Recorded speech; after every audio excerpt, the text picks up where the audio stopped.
Students, I am Pawan Gupta. Welcome in Pawan Maths Classes. आपने हमारा first video देखा था जिसमें हमने सेट्स की रिप्रेजेंटेशन करने की प्रोसेस बताई है आपको। उसके बाद स्पेशल टाइप ऑफ सेट्स के बारे में आपने पढ़ा है एंड सबसेट्स एंड इंटरवल के बारे में भी आपने फर्स्ट वीडियो में देखा है। अब सेकेंड वीडियो में हम आपको ऑपरेशन ऑन सेट्स के बारे में बताने जा रहे हैं। ऑपरेशन ऑन सेट्स जैसे अलजेब्रा में आपने ऑपरेशन एडिशन पढ़ा था, सब्ट्रैक्शन था, मल्टीप्लिकेशन था, डिवीजन था। ये मोस्ट पॉपुलर ऑपरेशंस थे हमारे अलजेब्रा में। इसी तरीके से सेट्स में भी कुछ बड़े पॉपुलर ऑपरेशंस हैं जिनको हम हर जगह ही यूज करेंगे। फर्स्ट ऑपरेशन हमारा यूनियन होगा। यूनियन, इसको हम यू सिंबल से रिप्रेजेंट करेंगे। सेकेंड ऑपरेशन हमारा इंटरसेक्शन होगा, इन्वर्टेड यू बनेगा, ये हम इंटरसेक्शन बोलते हैं इसे, इंटरसेक्शन।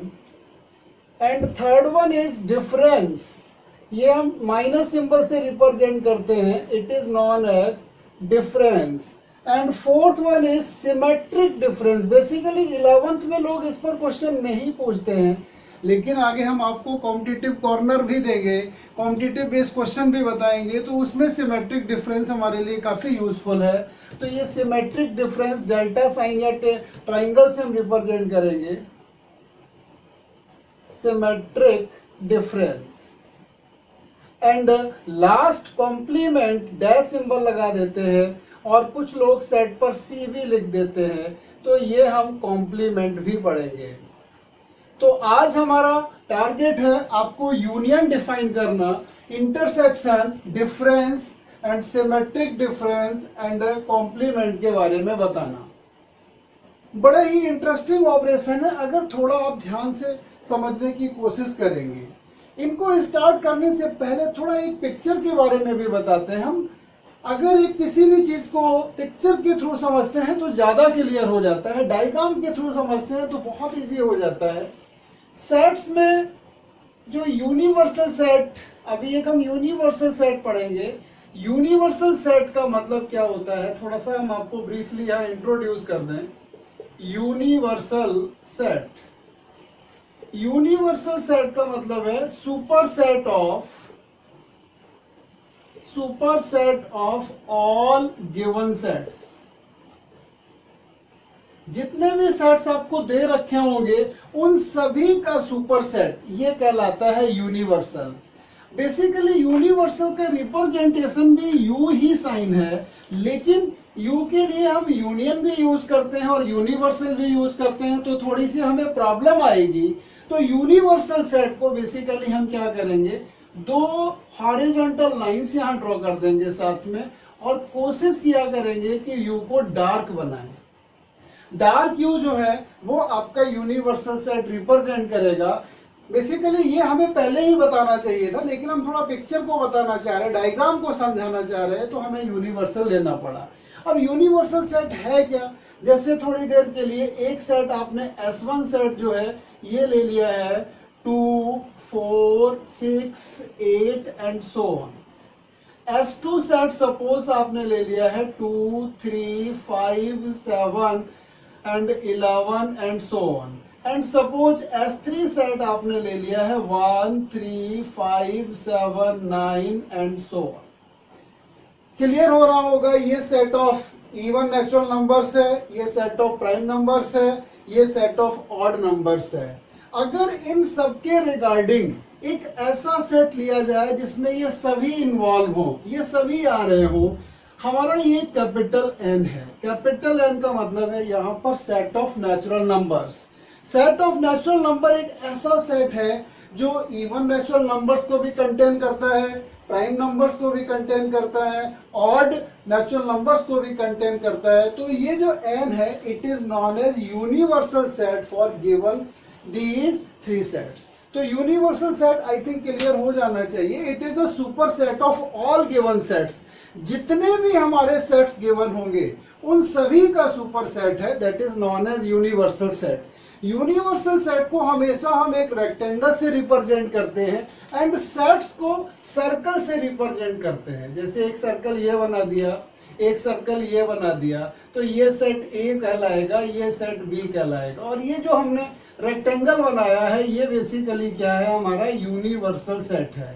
इसको हम यूनिवर्सल सेट के नाम से जानते हैं। तो ये छोटा सा टॉपिक हमें इंट्रोड्यूस करना पड़ा क्योंकि हम इनको डायग्राम के थ्रू ही आपको बताना चाहते हैं कि यूनियन क्या होता है, इंटरसेक्शन क्या है, डिफरेंस क्या है, and symmetric difference and complement क्या है। अब आते हैं बेटा हम पहले टॉपिक यूनियन पर। यूनियन ऑफ टू सेट्स, दो सेट्स का हम यूनियन कैसे निकालते हैं। आपने सुना होगा कि वो लेबर की यूनियन है, वो क्लरिकल स्टाफ की यूनियन है, ठीक है, वो टीचर्स की यूनियन है, एक स्टूडेंट्स की यूनियन है। तो यूनियन का मतलब होता है कुछ लोगों को आपस में जोड़ देना, कुछ लोगों को आपस में जोड़ करके जो हम एक फॉर्मेशन बनाते हैं उसे यूनियन कहते हैं। तो ये थोड़ा सा ध्यान रखेंगे, यही कुछ हम सेट में भी यूज करेंगे। Union of two sets, union of two sets को हम रिप्रेजेंट करते हैं ए यूनियन बी से।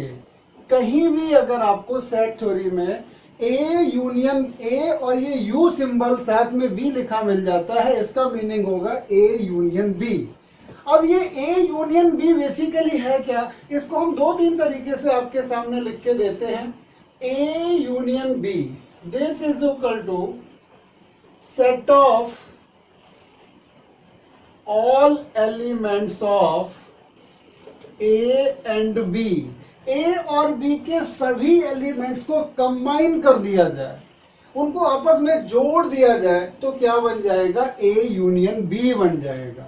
फॉर एग्जाम्पल जैसे A सेट हमने दे दिया है 1 2 3 एंड B सेट सपोज हमने दिया 3 4 5 एंड 6, और हमारा टारगेट है ए यूनियन बी कैलकुलेट करना। तो ए यूनियन बी में हम आपको क्या बता रहे हैं, दोनों सेट को कंबाइन कर दे रहे हैं, मतलब इसकी स्ट्रेंथ बढ़ा देना है मुझे।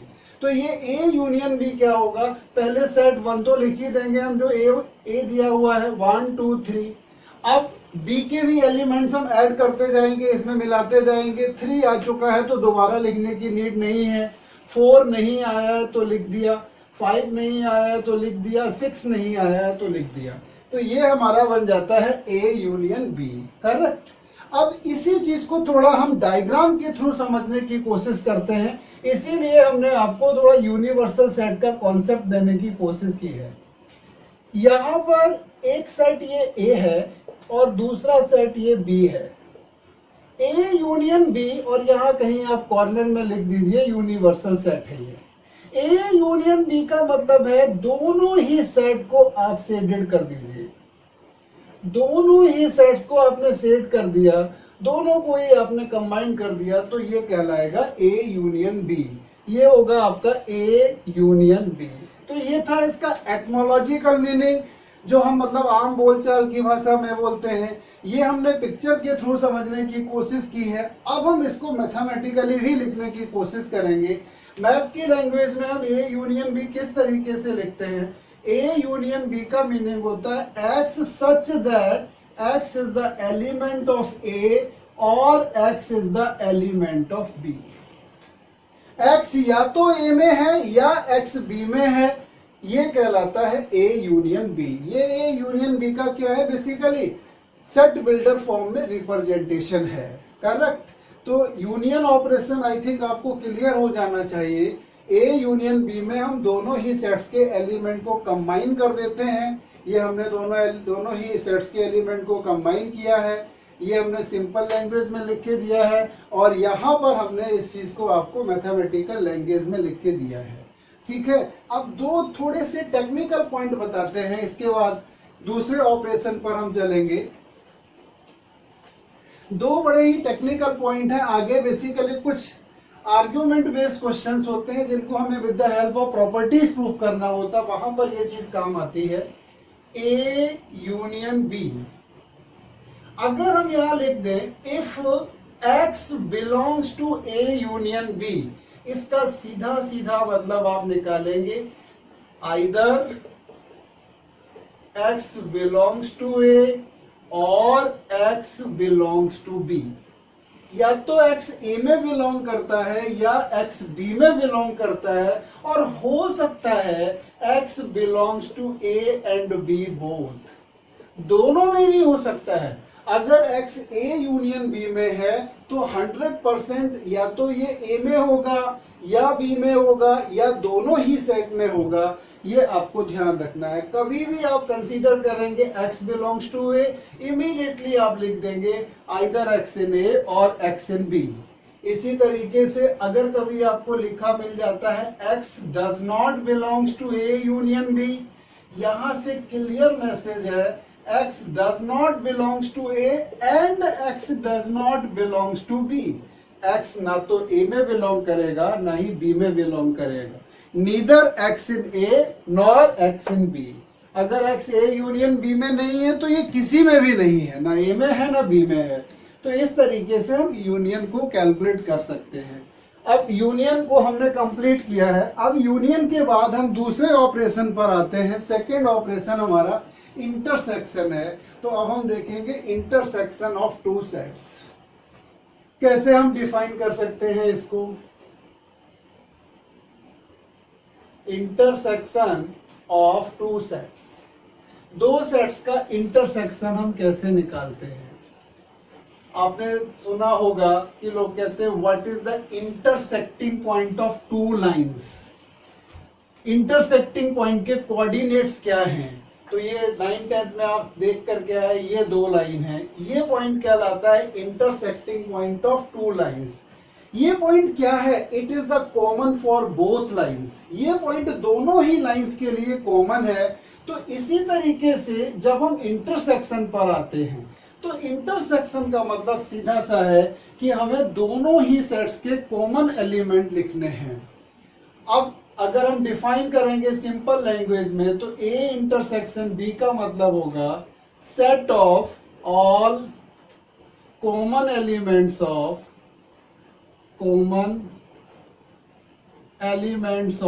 A and B।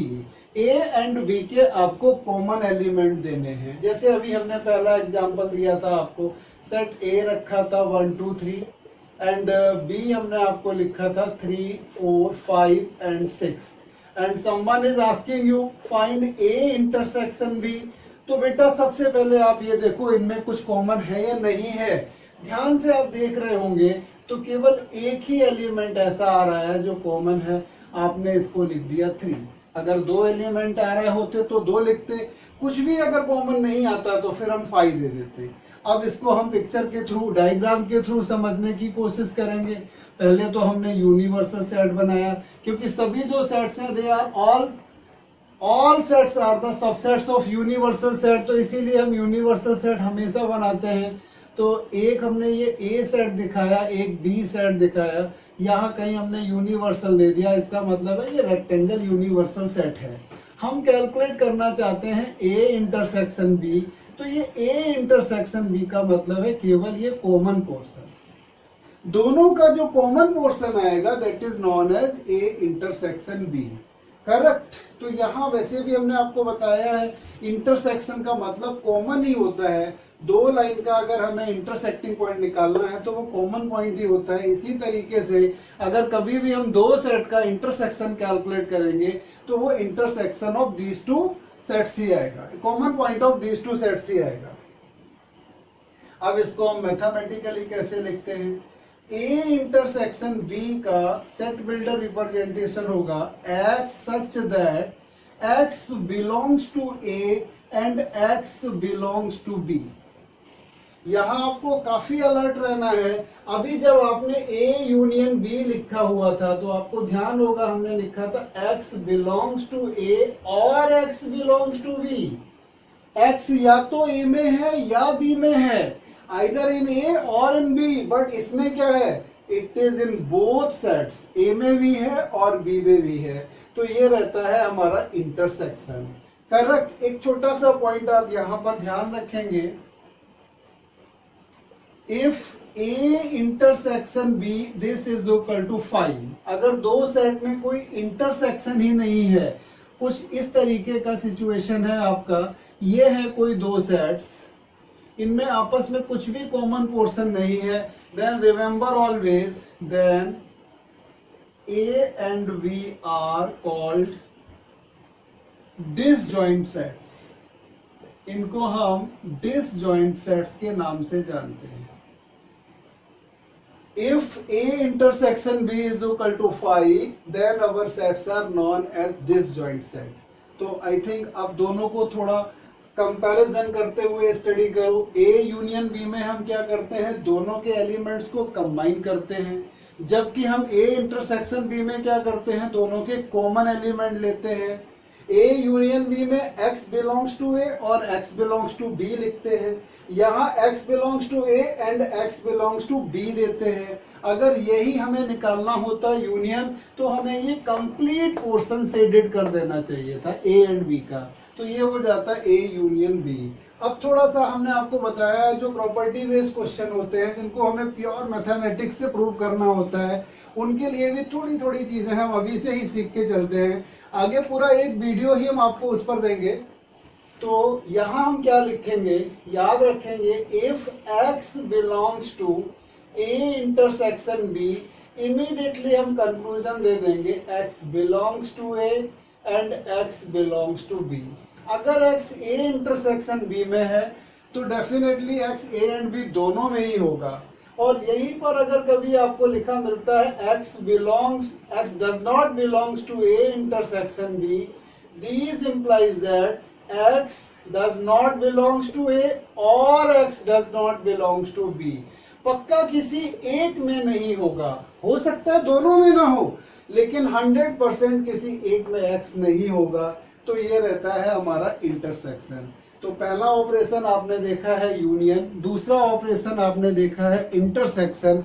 I think दोनों ही क्लियर हो जाने चाहिए. यूनियन में हम दोनों को कंबाइन कर देते हैं, इंटरसेक्शन में दोनों के हम कॉमन एलिमेंट कैलकुलेट करते हैं. अब थर्ड ऑपरेशन पर आते हैं हम, डिफरेंस ऑफ टू सेट्स. दो सेट्स का डिफरेंस कैसे कैलकुलेट करते हैं. तो डिफरेंस तो अलजेब्रा के ऑपरेशन डिफरेंस जैसा ही कुछ है, थोड़ा सा यहाँ हम चेंज करेंगे, बाकी कुछ चेंज नहीं होगा. एक लॉजिक रखिए याद करने का. जैसे यूनियन में हम क्या, हमने स्टूडेंट्स यूनियन देखा तो बड़े सारे स्टूडेंट्स कंबाइन कर दिए गए, तभी तो बना यूनियन ऑफ स्टूडेंट्स. तो इसी तरीके से जब सेट्स को आपस में कंबाइन कर देंगे तो यूनियन बन जाएगा. इंटरसेक्शन, अगर हमें किसी भी दो का इंटरसेक्शन निकालना होता है तो उनका हम हमेशा कॉमन पॉइंट ढूंढते हैं. इसी तरीके से सेट्स में इंटरसेक्शन का मीनिंग क्या है, common set of common elements of two sets. तो यार आते हैं हम डिफरेंस पर. तो हम डिफरेंस देखते हैं, डिफरेंस ऑफ टू सेट्स. इसको रिप्रेजेंट करते हैं A माइनस B से, और इसका सिंपल मीनिंग होता है A minus B means set of all elements of A which are not in B. A के वो एलिमेंट्स लिखने हैं जो B में नहीं हैं. अब थोड़ा इसको हम पहले पिक्चर की हेल्प से समझने की कोशिश करते हैं. ये अपना सेट A रहा और ये सेट B है, यूनिवर्सल रेक्टेंगल सेट है. अगर हम इस पोर्शन को शेड कर दें, इस पोर्शन के ही एलिमेंट्स देखें, तो बेटा क्लियर आपको समझ में आ रहा होगा ये क्या है, elements of A which are not in B. तो ये होता है हमेशा A माइनस B.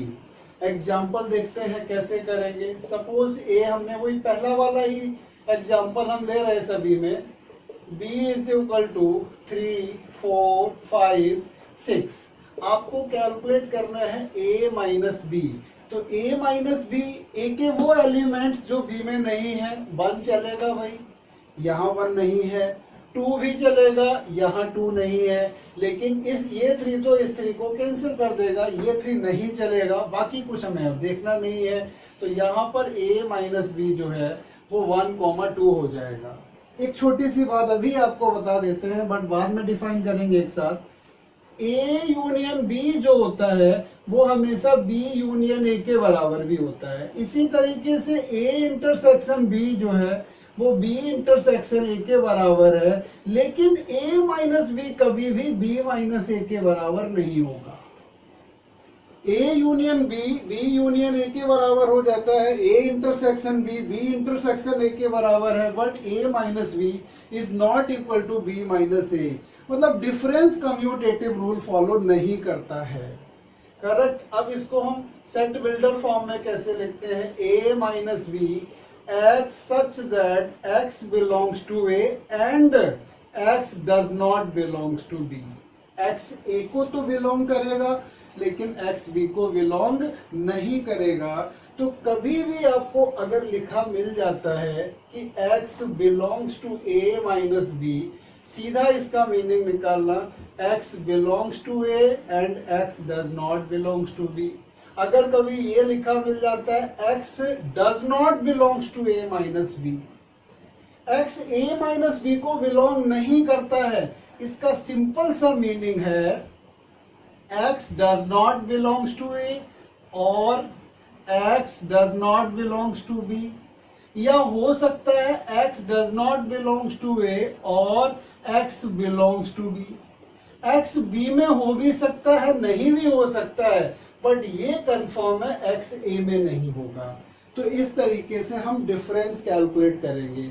तो तीन ऑपरेशन आपने देख लिए हैं, पहला यूनियन, दूसरा इंटरसेक्शन एंड तीसरा आपने देखा है डिफरेंस। अब इसके बाद हम फोर्थ ऑपरेशन पर आते हैं। बेसिकली ये शायद ही कोई आपको स्कूल एग्जाम में पूछे, लेकिन अभी हम कॉन्सेप्ट बता रहे हैं तो कॉन्सेप्ट सभी हम बता के चलेंगे। हर चैप्टर के बाद आपको एक वीडियो मिलेगा जिसमें हम कॉम्पिटिटिव बेस्ड क्वेश्चंस आपके लिए देंगे, क्योंकि ये आपकी बेस ईयर है, स्टार्टिंग ईयर है, आपको बहुत कुछ अच्छा सीखना है, तो उसी हिसाब से चलना है। Symmetric difference, symmetric difference of two sets, दो सेट्स का सिमेट्रिक डिफरेंस कैसे निकालते हैं, इसको रिप्रेजेंट करते हैं ए डेल्टा बी से। ए डेल्टा बी, इसका बेसिक मीनिंग क्या होता है, A delta B means A minus B union of B minus A minus B calculate करेंगे, बी माइनस ए कैलकुलेट करेंगे, दोनों को हम कंबाइन कर देंगे। फॉर एग्जाम्पल अगर हम डायग्राम से देखना चाहेंगे तो ज्यादा क्लियर होगा आपको। सिमेट्रिक डिफरेंस ए डेल्टा बी, ये सेट हमारा ए है और ये सेट हमारा बी है। अगर बेटा आपसे कहा जाए कि a माइनस बी कैलकुलेट करके दो, तो आपका a माइनस बी तो ये वाला पोर्शन है। आपको पता है ये हमने क्या लिख दिया, a माइनस बी। अब हम कहें आपसे b माइनस ए कैलकुलेट करके दीजिए, तो ये वाला पोर्शन जो है ये आप क्या कहेंगे, इसको बोलेंगे आप b माइनस ए। हमने कहा a symmetric difference b calculate करके दीजिए, तो आप पूरा फिगर इन दोनों को कंबाइन कर दीजिए, that is known as symmetric difference of a and b। Example अभी जो दिया था उसी की हेल्प से डिफाइन करेंगे। a 1 2 3 है, b हमारा 3 4 5 एंड 6 है। अगर a माइनस बी कैलकुलेट करना है तो आप लिखेंगे 1,2। क्यों लिखा आपने 1,2? 1 एंड 2 दो ही ऐसे एलिमेंट हैं जो a में है बट b में नहीं है। अब आपको कैलकुलेट करना है b माइनस ए, तो भाई 3 तो नहीं लिखा जाएगा, 3 आ रहा है यहाँ पर, तो आपको क्या लिखना है, अब 4 लिखना है, 5 लिखना है एंड 6 देना है। ये आ गया b माइनस ए। अब आपका टारगेट क्या है यहाँ पर, a minus B union of b minus A. तो ये जो है आप दोनों को यूनियन कंबाइन कर दीजिए, तो ये आ जाएगा 1 2 4 5 6।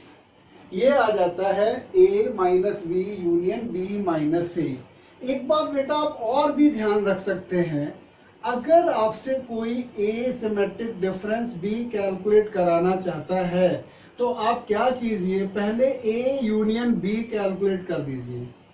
a यूनियन b में से a इंटरसेक्शन b को हटा दीजिए। ये बेसिकली क्या है, a यूनियन b है, उसमें से केवल इस पोर्शन को क्या किया हमने, हटा दिया है।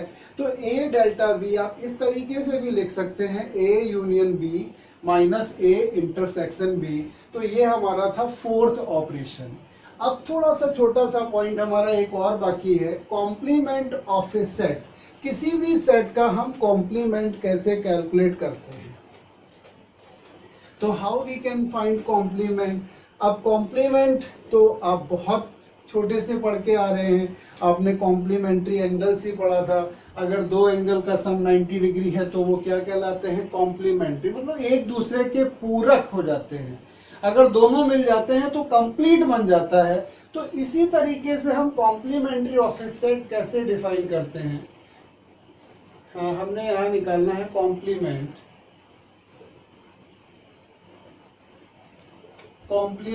Of a set. वैसे तो इसके लिए ए डैश पॉपुलर रिप्रेजेंटेशन है, लेकिन कुछ लोग इसको AC भी लिख देते हैं। तो ए डैश या AC दोनों ही चल सकते हैं। ए डैश का मीनिंग होता है यूनिवर्सल सेट माइनस ए। अगर हम यूनिवर्सल सेट से ए को हटा दे तो वो हमारा क्या निकल के आ जाता है? कॉम्प्लीमेंट सेट आ जाता है निकल करके। देखिए जी, जैसे ये हमारा ए है और ये यूनिवर्सल है, हमें ए कॉम्प्लीमेंट निकालना है, तो ए को छोड़ दीजिए, बाकी सब कुछ आप सेट कर दीजिए, तो ये क्या कहलाएगा? कॉम्प्लीमेंट ऑफ ए सेट कहलाएगा। ठीक है, तो आपको कॉम्प्लीमेंट भी क्लियर हो जाना चाहिए। अब कुछ छोटी मोटी दो एक बातें पूछते हैं हम आपसे। अगर आपसे कोई कहते what is the universal complement, तो यूनिवर्सल कॉम्प्लीमेंट का मतलब बेटा यूनिवर्सल माइनस यूनिवर्सल। क्या लिखना है? वो एलिमेंट जो यूनिवर्सल में है बट यूनिवर्सल में नहीं है, तो इसका मतलब यह कुछ भी नहीं होगा। अगर कोई आपसे कहता फाई कॉम्प्लीमेंट, तो इसका मीनिंग है यूनिवर्सल माइनस फाई। ठीक है, तो इसका मतलब तो सीधा सीधा यूनिवर्सल ही आ जाएगा। कोई आपसे कहता है ए इंटरसेक्शन ए कॉम्प्लीमेंट, आप बताइए कुछ कॉमन है? ए कॉम्प्लीमेंट और ए में कुछ भी कॉमन नहीं है, तो ये फाई आ जाएगा। अगर ऐसे ही कोई आपसे कहता है ए यूनियन ए कॉम्प्लीमेंट, इसको और भैया इसको मिला दो तो क्या मिल जाएगा? यूनिवर्सल मिल जाएगा। तो ये हम कुछ कॉम्प्लीमेंट में यूज करेंगे। एक एग्जांपल भी दे देते हैं हम आपको, तो ज्यादा बेटर होगा। कॉम्प्लीमेंट कभी भी पूछेगा तो यूनिवर्सल देगा ही देगा। 1 2 3 4 5। सपोज ये यूनिवर्सल सेट है और ए इसने दे दिया आपका 2,4। आपसे कहता है ए कॉम्प्लीमेंट कैलकुलेट करो, तो ए कॉम्प्लीमेंट ये नहीं लेना है, ये नहीं लेना है, तो क्या लिखना है? 1 3 5। ये ए कॉम्प्लीमेंट आ गया। अगर मान लो बी इसने दिया होता सेट ऑफ ऑड नंबर 1 3 5 और आपको लिखना होता बी कॉम्प्लीमेंट, तो बेटा बी कॉम्प्लीमेंट आपका कितना आ जाता? 2,4। तो ये होता है कॉम्प्लीमेंट के बारे में। तो आपने कॉम्प्लीमेंट भी देख लिया है। यस बेटा, तो अब एक ऐसा प्रॉब्लम करते हैं जिसमें हमें ए यूनियन बी भी निकालना पड़े, ए इंटरसेक्शन बी भी कैलकुलेट करना पड़े, ए माइनस बी हो और कॉम्प्लीमेंट का भी एप्लीकेशन हो। तो एक ऐसा प्रॉब्लम सॉल्व करेंगे जिससे ये सभी ऑपरेशन क्लियर हो जाए। Suppose universal set is equal to 1 2 3 4 5 and 6. Set A is equal to 1 3 5 and set B is equal to suppose 2 3 5 and suppose set C is equal to हमने दे दिया है 2 4 6। अब इसमें सबसे पहले आपसे वो जानना चाहता है A union B intersection C। A union B intersection C आप किस तरीके से कैलकुलेट कर सकते हैं? तो भैया पहले A यूनियन B कैलकुलेट करो। A यूनियन B में 1 3 5 तो लिखना ही है, इसके बाद B के वो एलिमेंट लिखने हैं जो A में भी नहीं आए थे। तो एक 2 नहीं आया हुआ था, 5 तो आया हुआ है, तो ये हो गया हमारा A union B। Intersection C तो क्लियर दिया हुआ है, ये 2 4 6। अब इनको सॉल्व कर दीजिए भाई, दोनों में जो भी कॉमन आएगा वही आपका कहलाएगा। तो आप देख रहे हैं यहाँ केवल एक 2 ही एलिमेंट कॉमन है, तो ये वैल्यू आ जाएगी A union B intersection C। Suppose ये सेकेंड पार्ट आपसे पूछता है A minus B intersection of C कह देता। कैसे कैलकुलेट करते आप? इसकी वैल्यू निकालनी होती तो पहले A माइनस बी निकालो। A और B ये इनमें से देखो कुछ कॉमन है भाई, ये तो 3 है, यहाँ भी 3 है, नहीं लेंगे 5 है 5 है, केवल 1 रह जाएगा। तो A इंटरसेक्शन तो ये आ गया। इंटरसेक्शन C में आपने क्या लिखा है? 2 4 6, कुछ भी कॉमन नहीं है तो ये 5 हो जाएगा। अब मान लीजिए ये आपसे पूछता व्हाट इज ए कॉम्प्लीमेंट, तो बेटा ए कॉम्प्लीमेंट का मीनिंग क्या होगा, यूनिवर्सल माइनस ए। यूनिवर्सल में से ए हटा दीजिए तो 1 3 5 हटा देंगे तो आपके पास क्या बचेगा, 2 रहेगा, 4 रहेगा एंड 6 रहेगा। ये आ गया ए कॉम्प्लीमेंट। सपोज ये आपसे कहता है A complement intersection B complement, फिर आप क्या आंसर देते, पहले तो ए कॉम्प्लीमेंट आपको लिखना पड़ेगा, ये 2 4 6 है करेक्ट, इंटरसेक्शन बी कॉम्प्लीमेंट 2 3 5 हटा दो, 2 3 5 तो क्या बचेगा आपके पास, 1 बचेगा एंड 2 3 हटा देना है, 4 रह जाएगा एंड आपको हटाना है यहाँ पर बी कॉम्प्लीमेंट 1 3 5 हटाना है तो 1 हट गया, 3 हट गया, 5 हट गया तो 2 4 6 2 4 6 आए, बी हटाना है ना, 1 आएगा पहले तो हमने यहाँ बी कॉम्प्लीमेंट हटाना है तो 2 हटाएंगे, हम 2 हटाएंगे, 2 के बाद 3 हटाएंगे, 5 हटाएंगे तो हमारे पास 1 4 एंड 6 बच जाएगा। अब इसको भी आप क्या करना है, इसका इंटरसेक्शन देखना है तो इसका इंटरसेक्शन आपका आ रहा है 4 एंड 6। ठीक है बेटा, अब हम इस पर बेस्ड आपको एक एक्सरसाइज दे रहे हैं जिससे सारे ऑपरेशंस आपको क्लियर हो जाएंगे। इन एक्सरसाइज को करने की कोशिश करें, साथ में हम आंसर भी लिख रहे हैं। अगर आपको कहीं प्रॉब्लम होती है तो आप कमेंट कर सकते हैं, हम आपको आंसर देने की पूरी कोशिश करेंगे। ओके, फिर आपको ये एक्सरसाइज कंप्लीट करनी है, थोड़ा सिंसियरली अटेम्प्ट करेंगे। अगर ये अटेम्प्ट करते हैं तो सारे ऑपरेशंस आपको क्लियर हो जाएंगे। ये सारी अभी बेसिक कॉन्सेप्ट ही चल रही है, सिंपल से प्रॉब्लम है, थोड़ा इसमें अच्छा पोर्शन भी आएगा।